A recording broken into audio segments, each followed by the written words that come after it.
పార్లమెంటులో నేనే సాధించుకున్నా అని చెప్పిండు. మనకేం అభ్యంతరం లేదు.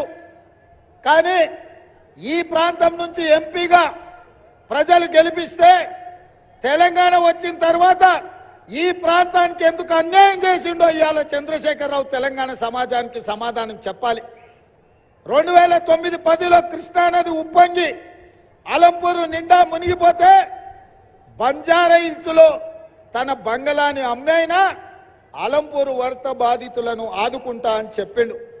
మరి నేను ఇవాళ మా మిత్రుడు సంపత్ కుమార్ని అడుగుతున్నా, ఆనాడు మునిగిపోయిన ఇండ్లకు ఈనాడు వరకు కూడా కనీసం ఉమ్మడి రాష్ట్రంలో కాదు తెలంగాణ రాష్ట్రంలో కూడా డబుల్ బెడ్రూమ్ ఇల్లు కట్టియలే. అదే కాదు, ఆనాడు కాంగ్రెస్ పార్టీ హయాంలో మొదలుపెట్టిన పాలమూరు రంగారెడ్డి ఎత్తిపోతల పథకం ఈరోజు ఎక్కడేసిన గొంగడి అక్కడనే ఉంది.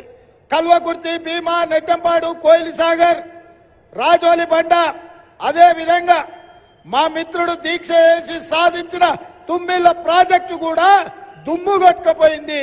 కూర్చేసుకొని కూర్చొని తుమ్మిళ్ళ కట్టిస్తున్న చంద్రశేఖరరావు ముఖ్యమంత్రి అయినాక మందేసి ఫామ్ హౌస్లో వండుకున్నాడు తప్ప తుమ్మిళ్ళ ప్రాజెక్టు కట్టియలే.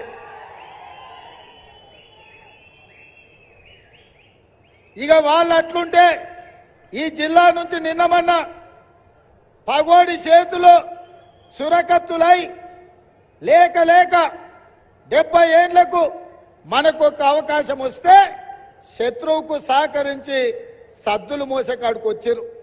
దొంగలకు సద్ది మూటలు మోసే నాయకులు కొంతమంది మన జిల్లాకు అన్యాయం చేయడానికి తయారైంది. అందుకే మిత్రులారా, నిన్న మన టీవీలలో పేపర్లో చూస్తున్నా, రేవంత్ రెడ్డి మమ్మల్ని తిడుతున్నాడు, రేవంత్ రెడ్డి మా మీద కోపం పెంచుకున్నాడు, పగబెట్టండు, లేకపోతే మాకేదో చేసిండని. నేను ఒక మాట అడగదలుచుకున్న ఇక్కడ మిత్రుల్ని, అర్ణమ్మని కావచ్చు, మిత్రుడు ప్రవీణ్ కుమార్ గారిని కావచ్చు, అయ్యా ఈ తెలంగాణ రాష్ట్రంలో కాంగ్రెస్ పార్టీలో అతిపెద్ద పదవి పిసిసి అధ్యక్షుడు. ఆ పిసిసి అధ్యక్షుని సోనియమ్మ మల్లికార్జున ఖర్గే నన్నే చేశారు. ఒక రాష్ట్రంలో అతిపెద్ద పదవి ఏదైనా ఉందంటే ముఖ్యమంత్రి పదవి. ఇవాళ ముఖ్యమంత్రి